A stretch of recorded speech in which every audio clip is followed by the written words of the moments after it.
안녕하세요. 오늘의 학습 내용은요. 줄기와 잎 그림입니다. 줄기와 잎 그림이 무엇이고 이것을 통해서 어떠한 것을 알 수가 있는지 함께 알아보겠습니다. 줄기와 잎 그림은 무엇일까요? 여기 있는 예시를 한번 볼 건데요. 팔굽혀펴기 횟수와 같이요. 자료를 수량으로 나타낸 것을요. 변량이라고 말을 합니다. 여기서 변량에서 변은요. 변한다 라는 뜻이고요.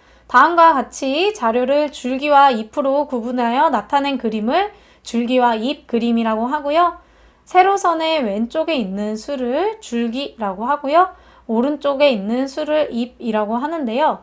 먼저 팔굽혀펴기 횟수를요 쭉 나열을 한 것이에요. 그리고 줄기와 잎을 한번 정해 볼 건데요. 여기서 줄기를 10의 자리 숫자로 정할 거고요. 1의 자리 숫자를 잎으로 정할 겁니다. 그러면 두 번째로 줄기의 값을 써볼 건데요. 줄기의 값은요. 세로선의 왼쪽에다가 써줍니다. 그리고 이때 줄기를 쓸 때는요. 크기가 작은 값부터 세로를 써주면 되는데요. 보시면 크기가 1, 2, 3이 있죠. 보면 10의 자리 숫자가 1, 2, 3들이 있어요. 그래서 줄기를 1, 2, 3 이렇게 써주시면 되고요. 그 다음에요. 잎을 쓸 때는요. 잎은요. 크기가 작은 값부터요. 가로로 써주시면 되고요. 중복되는 수도 모두 써주면 되는데요. 이 수량을 보고요. 한번 같이 볼게요. 24 같은 경우는요. 줄기가 2인 숫자 옆에 여기다가 4를 쓰면 되고요. 31은요. 줄기가 3인 숫자 옆에 1에다가 써주면 되고요. 35는요. 줄기가 3인 숫자 옆에다가 5를 이쯤에다가 써줬어요. 중간에 작은 값들이 나올 수 있기 때문이에요. 그리고 19라는 것은요. 여기 줄기가 1인 숫자에다가 9를 써주면 됩니다. 그런 식으로 여러분들이 쭉 써주시고요. 팔굽혀펴기 횟수가 10인 것은요. 줄기가 1이고 잎이 0인 거죠. 그래서 여기 앞에다가 맨 앞에다가 0을 써주면 되겠습니다.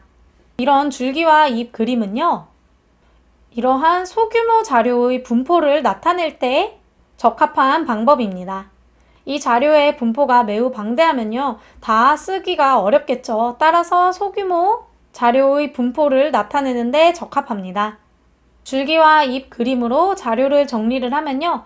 원래의 변량을요. 정확히도 알 수 있을 뿐만 아니라 자료의 분포 상태도 쉽게 파악을 할 수가 있어요. 예를 들어서 앞에 줄기와 잎 그림에서 다음과 같은 것을 알 수가 있는데요.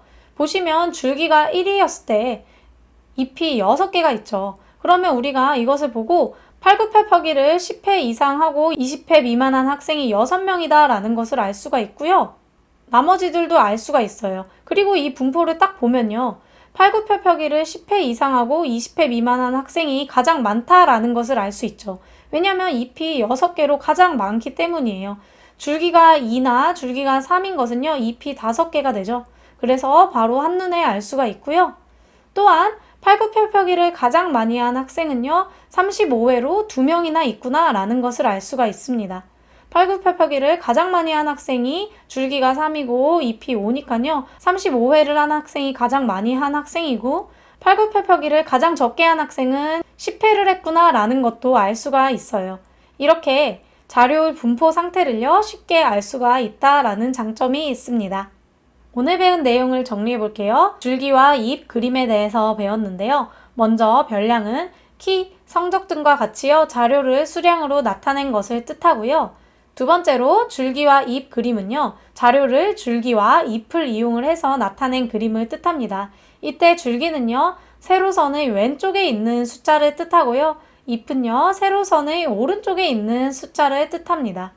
줄기와 잎 그림을 그릴 때는요.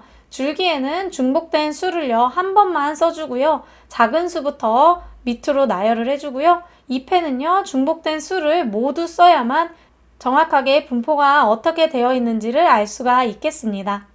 오늘 수업 여기까지 할게요.